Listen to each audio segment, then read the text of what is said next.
Hiya, it's Carly from Kip McGrath Carlisle again, and today we're doing a very quick video on pronouns. So pronouns are words that can be used to replace a noun so that we're not repeating the same noun over and over again. So it's basically a way of changing up our writing so it doesn't sound monotonous and boring and repetitive.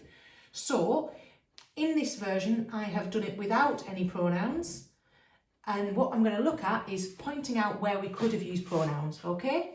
So we've got Sally went to the shop to buy some sweets. The shop sold sweets in quarters, so Sally bought 3 different types. Sally's favourite was sherbet lemons. Sally liked to crunch the sherbet lemons. Okay, so as we go through that, we can talk about with the children some of the stuff we've already done. So we've got our noun. So we've got Sally and we've got the shop. Okay, so Sally is a proper noun, the shop is a common noun. Okay, and sweets is also a noun.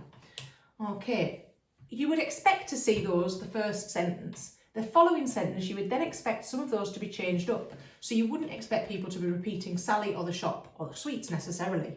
So we've got the shop sold sweets in quarters. Okay, so the shop could be changed for a pronoun. So our pronoun that we could change that one for is likely to be it. Okay, it sold sweets in quarters. You could potentially put they, always with that capital letter because it's still the start of the sentence. So it or they sold sweets in quarters. Probably still going to keep our sweets in there because we can't change everything. Okay, so we probably keep sweets in quarters. Now I've just realised that we've missed a comma, so that could be something that we could talk to the children about. So comma in front of any of our conjunctions except for and because. Okay, so the shop sold sweets in quarters, so Sally bought 3 different types. Sally is repetition again of our proper noun, so we could replace that, and the most common ones that we're going to replace a female with would be she or her. So we need to read the sentence. So her bought 3 different types doesn't make sense. So we're going to replace that one with she with a little letter because we are in the middle of a sentence. So she bought 3 different types. Sally's favourites. Okay, now we could use Sally's again because we have had a little break from Sally, or we could use another pronoun.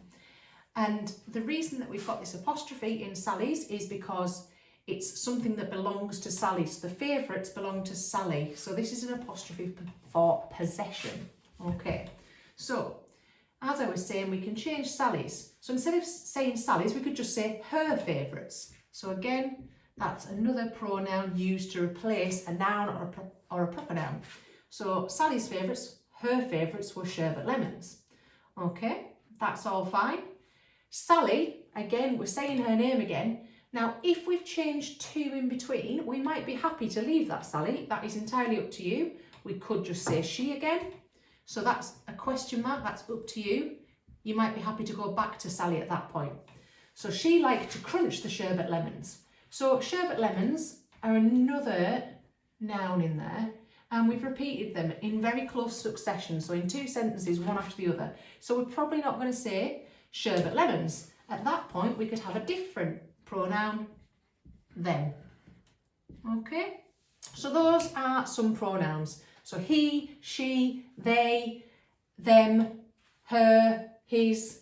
Okay, those are all your pronouns. So it's quite a nice activity for children to have a go at replacing some words. So you could write out something very repetitive and you could get them to change the pronouns. Or if it's something that you notice they do in their own writing, you could photocopy a piece of their writing and highlight some words, some of the nouns, and say, okay, I want you to put in a different word for those, a different pronoun.